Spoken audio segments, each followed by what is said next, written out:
Hola amigos de la EUDE, en este nuevo relato olvidado de la historia vamos a hablar del hombre que modernizó al ejército a principios del siglo XX. Vamos a hablar del general Pablo Riccieri, destacado oficial que como oficial jefe fue enviado a Europa a ver cómo evolucionaban los ejércitos, a ver qué es lo que sucedía a fines del siglo XIX en una Europa convulsionada en esos momentos. Cuando regresa Riccieri al país, se da cuenta de que hay que modificar un montón de cuestiones. Lo primero que se da cuenta Riccieri cuando regresa a fines del siglo XIX es que el ejército seguía todavía con las ordenanzas de Carlos III de 1768. Seguía también con todos los problemas derivados de lo que había sido la guerra de la Triple Alianza entre el 65 y el 70, y también como colaboración se había dado cuenta de que las Fuerzas Armadas, ya pensando en eso, no tenían una fuerza naval necesaria, con lo cual lo único que había eran buques que navegaban los ríos interiores. Sumado a esto, se había dado cuenta que en el año 81, en la primera presidencia de Julio Argentino Roca, recién en ese entonces, a fines de año, la división Río Negro había logrado conquistar Neuquén, que Lino Orias de Roa había llegado a ocupar toda Tierra del Fuego, reconocerla, que el comandante Fontana había terminado de explorar Chubut y que el comodoro Lacerre recién había terminado de navegar los canales fueguinos. Además, el comandante Luis Piedrabuena había logrado que en Puerto de Santa Cruz los indios habían jurado la bandera, con lo cual esa situación le daba a Riccieri la necesidad de modernizarlo. Se agrega que en el año 84, recién en ese momento, la división Chaco había avanzado hasta el Pilcomayo, con lo cual recién se habían reconocido todas las fronteras y todo lo que el país había tenido para lograr su expansión territorial. Roca presidente, entre una de las pocas mejoras que había hecho antes de la presencia de Riccieri, había hecho que la inspección y la comandancia de las armas se comenzara a llamar el Estado Mayor General del Ejército, del cual dependían 4 divisiones. Era la primera vez que el territorio argentino se dividía en 4, militarmente hablando. Una era en Río Negro, otra en Río Cuarto, una era en Buenos Aires y la otra era en el Chaco. Y como novedad que le sucede a Riccieri en ese pensamiento para hacer evolucionar, en el año 1895, debido a los eventuales problemas fronterizos que iba a tener la República Argentina, se logró dictar la ley 3318, que es la primera ley que esboza una especie de conscripción obligatoria para los ciudadanos que habían cumplido 20 años el año anterior, como primera medida. Y como segunda medida, transforma las guardias nacionales en guardias nacionales activas, pues antes eran provinciales, estas ahora pasan a ser de la nación, y Guardia Nacional Territorial. A la Guardia Nacional Activa iban a ir destinados todos los solteros entre 18 y 30 años. Y a la Guardia Territorial los casados que tenían entre 31 y 40 años y los solteros de 41 a 45 años. Muy bien, llega Riccieri de Europa, entablan muchas conversaciones con Roca, se dan cuenta de que es necesario contribuir a mejorar el ejército y le ofrece el presidente Roca a Riccieri ser el ministro de guerra. Y además, lo primero que hacen, separan lo que antes era la Secretaría de Guerra y Marina y se crea el ejército por un lado, que se le ofrece a Luis María Campos, y la Armada al comodoro Martín Rivadavia. Recordemos ya que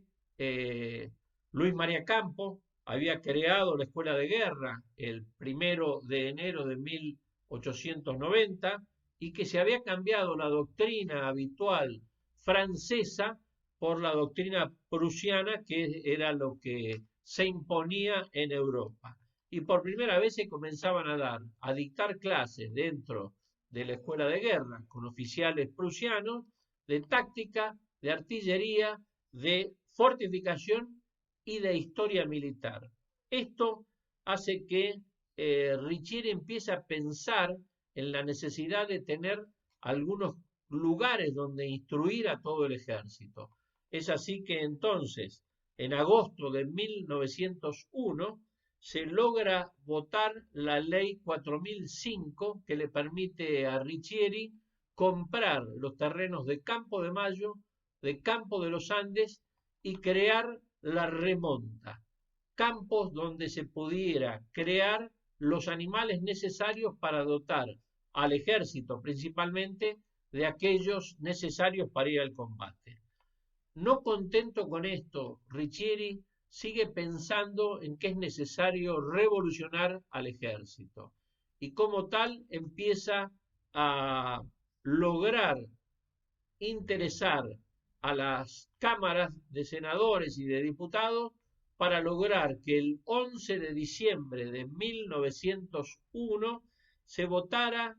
con una gran discusión la ley de organización del ejército, la ley de modernización que posteriormente se va a llamar la ley del servicio militar obligatorio. ¿Qué decía esta ley o qué proponía Riccieri y qué es lo que logra? En principio, tomando como base el censo de 1895, se da cuenta de que es necesario crear una fuerza que tenga aproximadamente 121.000 hombres, tomando como base de que cada clase,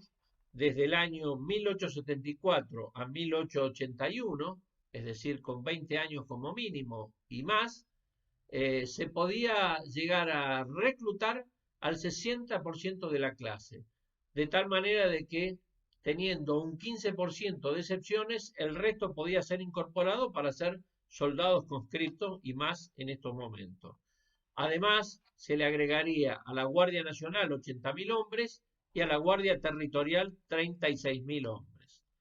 Además de todo esto, Riccieri piensa en la necesidad de tener suboficiales para estructurar la cadena de mando. Ya Sarmiento había creado el Colegio Militar en 1869, con lo cual ya se estaba formando al oficial y que después pasaría a la escuela de guerra para capacitarse en la conducción táctica de las distintas operaciones. Pero se necesitaba también tener escuelas para los suboficiales, con lo cual se crea la escuela de aplicación, donde los soldados podían llegar a pasar a ser suboficiales luego de 2 años. Se crea además la escuela de ingenieros, la escuela de artillería y una escuela de mecánica.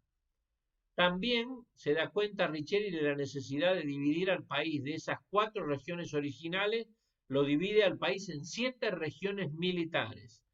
La capital, la número 1, Neuquén, la número 2, la región militar del Uruguay con base en Concordia, la del litoral con base en Rosario, la de Cuyo con base en Mendoza, la del centro en Córdoba y la del norte en Salta. Entonces, esta ley que tuvo un gran debate dentro del Congreso llegó a tal extremo que fue necesaria la presencia de Riccieri para defenderla. Y les voy a leer textualmente lo que él les dijo para convencer a los diputados de esta enorme ley que nos rige prácticamente a todo lo que fue la modernización del siglo XX. Riccieri les dijo a los diputados: el ciudadano, al volver a su hogar, propagará tradiciones de obediencia, respeto y buen orden, recogidas en todos los lugares donde fue conscripto, en sus regimientos. Y además va a resultar un agente catalítico nacional porque refunde en una sola todas las razas, todos los estratos sociales y ciudadanos llegados de los puntos más remotos del país. La visión del general Riccieri nos llega hasta nuestros días y nos hace sentir orgullosos de que haya hombres preclaros que tuvieran una visión de futuro más allá de lo que eran las inclemencias de los avatares de ese momento. Gracias por su presencia y los invito, Dios mediante, al próximo relato olvidado de la historia.